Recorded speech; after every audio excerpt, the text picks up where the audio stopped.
स्वामी समर्थ। हर हर महादेव। भगवान भोलेनाथांच्या कृपेने तुमच्या सर्व इच्छा मनोकामना पूर्ण हो। उद्या आहे हरतालिका। आता हरतालिकेचं व्रत प्रत्येक महिला ही करत असते, तसेच अविवाहित मुली चांगला वर मिळावा यासाठी देखील हरतालिकेचे व्रत उपवास करत असतात। आता हे व्रत सर्व व्रतांमध्ये फार कठीण आहे असं म्हणतात, पण जर हे व्रत आपण केलं तर आपली जी काही इच्छा आहे, जी काही मनोकामना आहे ती देखील पूर्ण होत असते। तर अविवाहित मुलींना चांगला पती मिळावा म्हणून त्या व्रत करतात, तर ज्या विवाहित महिला हे व्रत करतात त्यांना सौभाग्य प्राप्त होत असते, तसेच त्यांच्या घरामध्ये सुख शांती आणि समृद्धी येत असते। आता या दिवशी जर आपण काही उपाय केले, काही सेवा केल्या तर त्या खूप म्हणजे खूप प्रभावी ठरतात। भरपूर वेळा आपल्या आयुष्यामध्ये अनेक अडचणी, अडथळे, संकटे असतात आणि ते काही संपायचं नाव घेत नाही। एक संकट संपलं की दुसरं संकट हे तयार असतं। अशा वेळी काय करावं आणि काय नाही हे देखील सुचत नाही। आता प्रत्येकावरती संकटे येणारच नाही असं तर होणार नाही, पण आपण संकटांचा वेग मात्र नक्कीच कमी करू शकतो। तसेच आपण मेहनत तर घेत असतो, पण मेहनतीचे फळ आपल्याला काही केल्या मिळत नाही। आपल्या कष्टाला नशिबाची साथ मिळण्यासाठी या दिवशी तुम्ही काही उपाय करायचे आहे।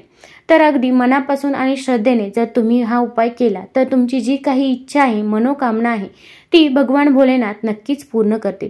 भगवान भोलेनाथ हे खूप भोळे आहे, फक्त तुम्ही त्यांची सेवा करा, ते तुम्हाला कधीच कसलीच कमतरता ही भासू देणार नाही। तर या दिवशी कोणते उपाय करावे, कोणती सेवा करावी हे जाणून घेण्यापूर्वी तुम्ही चॅनलवरती नवीन असाल तर चॅनल लाईक करा आणि सबस्क्राईब देखील करा।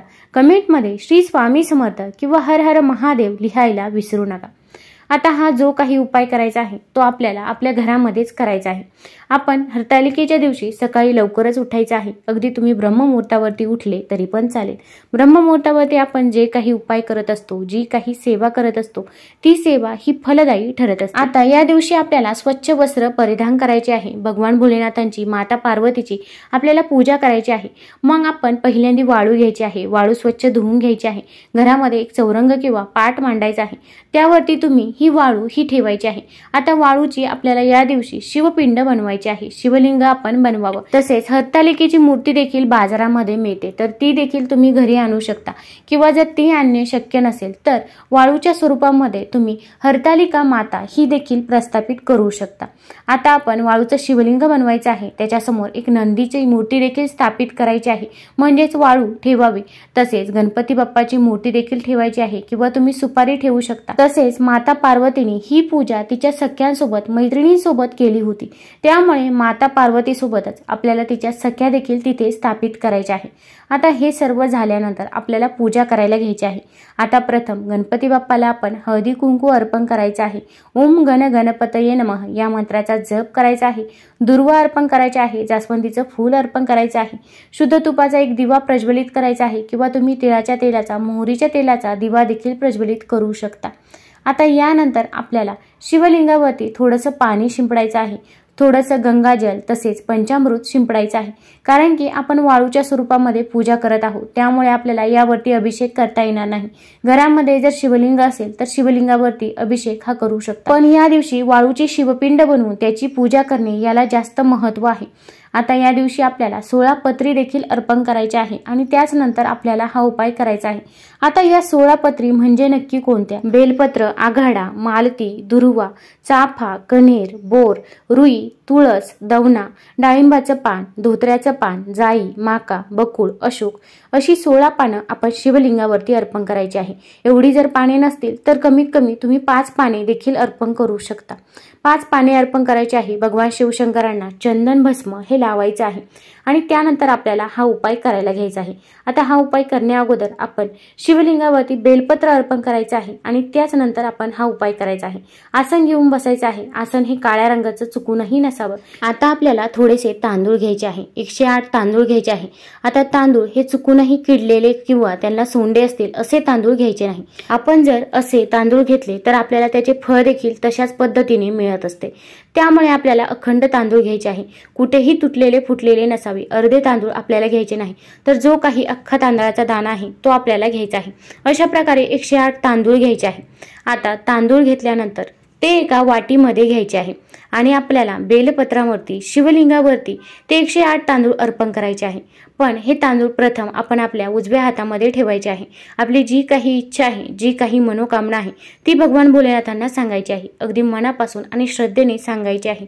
जी काही असेल, मग संतान प्राप्ती होत नसेल किंवा घरामध्ये पैसा येत असेल पण तो स्थिर राहत नसेल किंवा मुलांची प्रगती होत नसेल, नोकरी मिळत नसेल, ज्या काही समस्या आहे त्या समस्या तुम्ही भगवान भोलेनाथांना मनापासून आणि श्रद्धेने सांगायचे आहे। हा उपाय करत असताना तुम्हाला मध्ये कोणीही रोखणार नाही, टोकणार नाही याची काळजी घ्यायची आहे। शांततेत आपण हा उपाय करायचा आहे। शक्यतो तरी तुम्ही सकाळी सकाळीच हा उपाय करावा, कारण की पूजेचा शुभ मुहूर्त देखील सकाळी 6 ते 8च्या दरम्यान आहे। त्यावेळेस हा उपाय केला तरी पण चालेल, की जेणेकरून आपला उपाय देखील फलदायी ठरत असतो आणि आपण जी काही पूजा करतो त्या पूजेकडे देखील आपलं मन हे एकाग्र असतं, आपलं देखील लक्ष लागत असतं। तर आता हे 108 तांदूळ घेतल्यानंतर आपल्याला ओम नमः शिवाय या मंत्राचा जप करायचा आहे। एक तांदळाचा दाणा आपण आपल्या उजव्या हातामध्ये घ्यायचा आहे। तोपर्यंत ते तांदूळ आपण एखाद्या वाटीमध्ये ठेवावे। एक तांदळाचा दाणा उजव्या हातामध्ये घ्यायचा, ओम नमः शिवाय म्हणायचा आणि हा तांदळाचा दाणा शिवलिंगावरती अर्पण करायचा। अगदी बेलपत्रावरती अर्पण केला तरी पण चालेल। अशा प्रकारे आपण 108 तांदूळ घ्यायचे आहे आणि प्रत्येक तांदळाचा दाणा ठेवताना मंत्र जप हा करायचाच आहे। यामुळे आपल्याकडून भगवान भोलेनाथांचा मंत्र जप देखील होईल, आपल्याकडून भगवान भोलेनाथांची सेवा देखील होईल। आता हे 108 तांदूळ आपल्याला तिथे शिवलिंगावरती तसेच राहून द्यायचं आहे।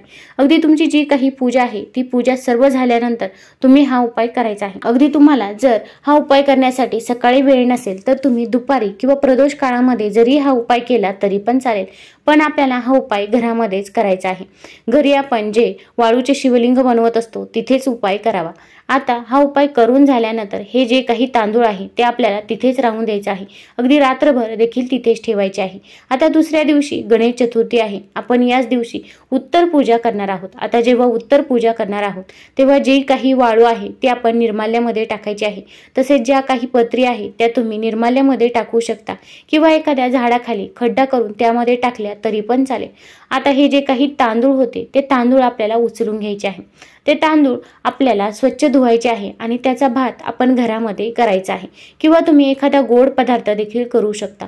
मग तांदळाची खीर बनवली तरी पण चालेल, पण आपल्या घरामधील सर्व व्यक्ती ते तांदूळ ग्रहण करतील किंवा त्या तांदळाचा एखादा पदार्थ ग्रहण करतील याची काळजी घ्यायची आहे।